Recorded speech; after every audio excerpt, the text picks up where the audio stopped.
Every now and then you'll get a comment where an individual will make the statement that people on social media are just simply trying to profit off a tragedy, that they're changing narratives, they're ignoring facts in lieu of views and clicks. My initial thought to that would be, well, what are the facts if everything's sealed?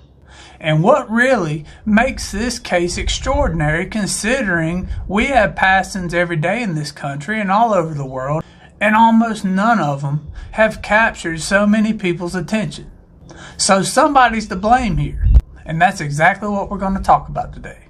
And if an open conversation is something you prefer, then this is the place for you. Welcome to The Point, so let's talk about it. Copyright disclaimer under Section 107 of the Copyright Act 1976. Allowance is made for fair use for purposes such as criticism, comment, news reporting, scholarship, and research. Fair use is a use permitted by copyright statute that might otherwise be infringing. Nonprofit, educational, or personal use tips the balance in favor of fair use. So who is to blame for this circus? Well, some individuals blame social media and the media.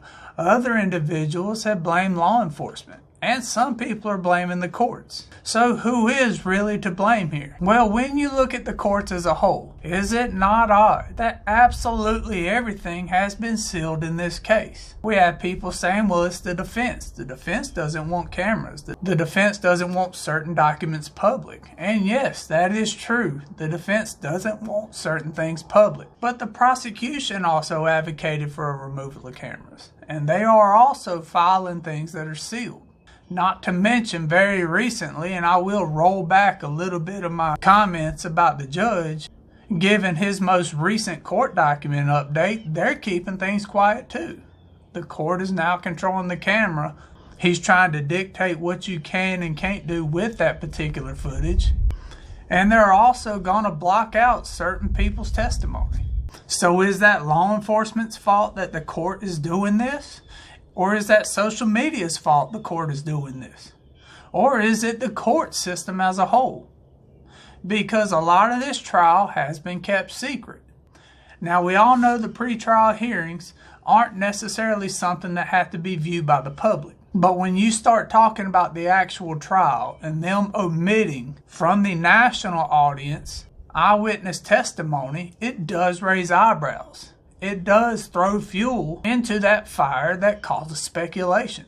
So knowing that everybody is filing things under sealed documents and the court is controlling the cameras, they're going to control with absolution what people can hear on a national scale. Are they not partially to blame here? And then of course you do have law enforcement. Now when you talk about law enforcement, and a lot of people had said the way they handled things and the way they handled this investigation was absolutely on the up and up, and they did nothing wrong. But look at how open that Soto case was. And then go back to the Rachel Morin case.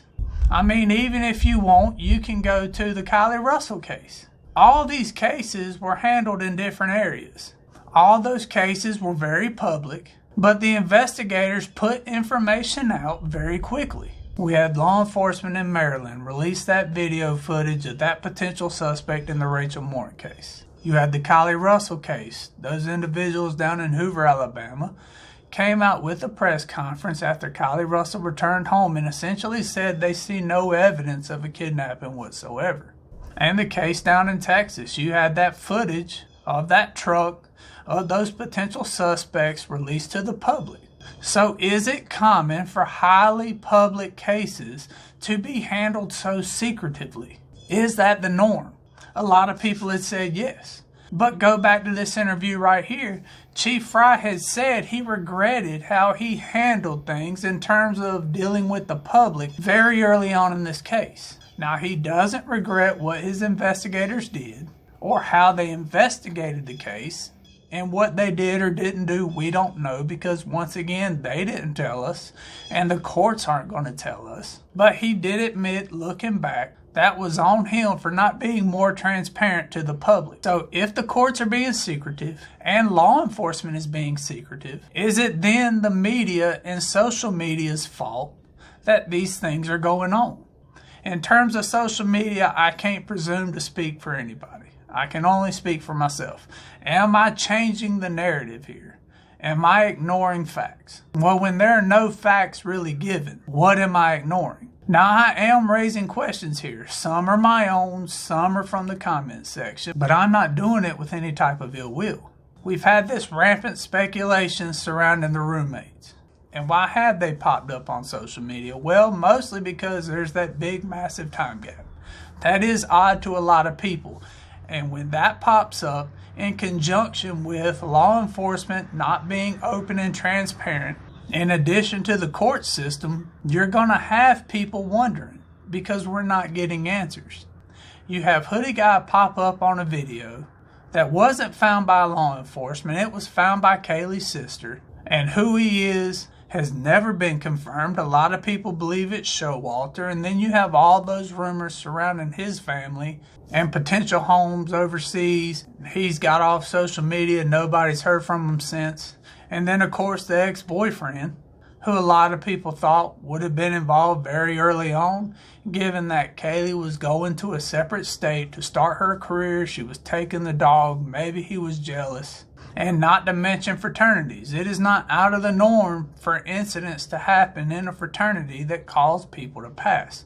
That is not something new. It has happened multiple times in our past, and it'll probably happen in the future. But we would hope the universities are doing what they can to eliminate that from happening. Now, is that social media's fault for talking about it? A lot of people would say yes, that people on social media are stirring the pot, that they have no reason to raise these questions or raise these concerns, and that this is simply for profit.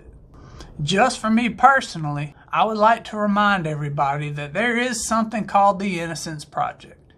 And what this organization does is it takes people who have been wrongfully convicted and helps get them out of prison. So to simply say that law enforcement always gets it right or always gets it wrong is not correct. What I am saying is there is a potential law enforcement gets it wrong. And it is important to raise questions, because the only thing worse than a tragic incident like this is when an innocent man is charged for it. Now, while the overall numbers that I have found for wrongful convictions in this country are in the single digits, they are at the day still in the single digits. So to some of y'all, 4 to 6% is good, and there shouldn't be so much concern about what goes on in our judicial system. I would raise the argument that to those individuals, that 4 or 6% and their families is life-changing. And since 2020, the Innocence Project has taken 375 DNA convictions and had them overturned for errors. 25% of those people had inadvertently confessed to crimes they didn't commit through police interrogations and are now free. 11% of those people that the Innocence Project helped had pled guilty due to them having bad representation in court. So now the question comes back to y'all, is social media wrong for raising these concerns, for raising these questions? I don't personally think anybody talking about this case wants a guilty man to get away with it. I don't believe that is the intent behind any of us who are simply raising questions or have doubt and making it public that we have doubt. But in a world where human error is a thing and the shoe was on the other foot, would y'all not want somebody on here raising questions about your case? We all want justice. We all want the right person to be convicted. We all want beyond a reasonable doubt. Things like the Innocence Project and other programs very similar exist in every single state across this country. They review 6,000 to 8,000 cases a year to try to help people who are wrongfully convicted. Errors happen. So what is the point of me getting on here and asking questions that I have about a particular case? Because people aren't always right. That is why I'm doing it.